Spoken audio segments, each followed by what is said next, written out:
ஜல்லிக்கட்டு போட்டிகளை நடத்துவதற்காக மதுரை அலங்காநல்லூர் அருகே உள்ள கீழ்கரை கிராமத்தில் பிரம்மாண்ட ஜல்லிக்கட்டு மைதானம் அமைக்கப்பட்டு வருகிறது. நியூஸ் 18 பருந்து பார்வை காட்சிகளை பதிவு செய்துள்ள சிறப்புகளை செய்தியாளர் வெற்றி வழங்க கேட்கலாம். வெற்றி, இந்த மைதானத்தினுடைய சிறப்புகள் என்னென்ன விஷயங்கள் எல்லாம் இதுல உள்ளடக்கப்பட்டிருக்கு? ஸ்ரீராம், மதுரையில் அடுத்த ஆண்டு 2024 ஜல்லிக்கட்டு போட்டிகளை நடத்துவதற்காக மிக பிரம்மாண்டமாக கட்டப்பட்டு கொண்டிருக்கக்கூடிய ஜல்லிக்கட்டு அரங்கத்தினுடைய அந்த பருந்து பார்வை காட்சியை நாம் பார்த்து கொண்டிருக்கிறோம்.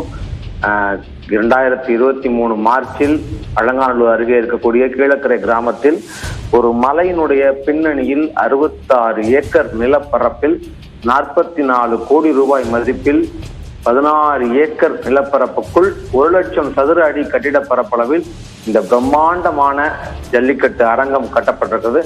3 தளங்களாக நவீன வசதிகளுடன் இந்த பிரம்மாண்ட அரங்கம் கட்டப்பட்டுக் கொண்டிருக்கிறது. பல்வேறு சிறப்பு அம்சங்கள், மிக தனித்துவமான அமைப்புகளுடன் இந்த அரங்கம் அமைக்கப்பட்டுக் கொண்டிருக்கிறது.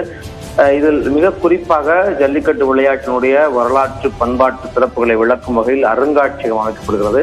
இந்த அருங்காட்சியகத்தில் கற்காலம், பாறை ஓவியங்கள், அகழாய்வு, சங்க இலக்கியம், இந்து சமவெளி, கற்காலம் முதல் இன்றைய காலம் வரைக்குமாக ஜல்லிக்கட்டு தொடர்பாக வரலாற்றில் இருக்கக்கூடிய மொத்த குறிப்புகளும் இங்கு தனித்துவமான படங்களுடன் ஆவணங்கள் இடம்பெறுகிறது. மேலும் பல்வேறு பகுதியில் கண்டெடுக்கப்பட்ட நிஜ நடுகர்கள் காட்சிப்படுத்தப்படுகிறது. உலகம் முழுவதும் நடத்தப்பட்ட ஜல்லிக்கட்டு போட்டிகள், ஜல்லிக்கட்டு போராட்ட வரலாறு, இப்படி பல்வேறு விஷயங்கள் அருங்காட்சியகத்தில் காட்சிப்படுகிறது. இதுபோக முக்கியமாக அருங்காட்சியக திரையரங்கம், நிர்வாக அலுவலகம், வாடிவாசல், வீரர்கள் விளையாடுவதற்கான இடம், பார்வையாளர்கள் தரைத்தளத்தில் 800 பேர், முதல் அடுக்கில் 1500 பேர், இரண்டாம் அடுக்கில் 2000, மொத்தம் ஒரு 4500 பார்வையாளர்கள் அமர்ந்து விளையாட்டை ரசிக்கும் வகையிலான நிரந்தர இருக்கைகள் இருக்கின்றன. ஒரு 10,000 பார்வையாளர்கள் ரசிக்கும் வகையிலான இடவசதி ஏற்பாடு செய்யப்பட்டிருக்கிறது. மாடுகளும் வீரர்களும் விளையாடுவதற்கு களம், ஒரு அரைவட்ட வடிவில் 500 அடி பரப்பளவில் இந்த களம் அமைக்கப்பட்டிருக்கிறது. காளைகளுக்கான அரங்கம் அமைய உள்ள இடத்தை சுற்றியும் 66 ஏக்கர் நிலப்பரப்பை சுற்றியும் சாலை வசதி முழுமையாக இருக்கிறது.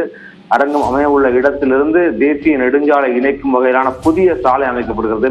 எனவே இது ஜல்லிக்கட்டு போட்டிகளை மிக சிறப்பாக எவ்வித அசம்பாவிதங்களும் இல்லாமல் நடத்துவதற்கான பாதுகாப்பு அம்சங்களையும் கருத்தில் கொண்டு ஆரம்ப சுகாதார நிலையங்களுடன் இந்த அரங்கமானது கட்டப்பட்டுக் கொண்டிருக்கிறது.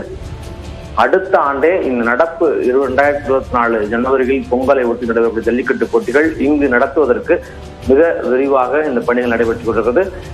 இந்த இவ்வார இறுதிக்குள், டிசம்பர் இறுதிக்குள்ளாக முழுமையாக கட்டுமானம் நிறைவுற்று வண்ணம் பூசக்கூடிய பணிகள் நடைபெற்று திறப்புக்கு தயாராக கொண்டிருக்கிறது.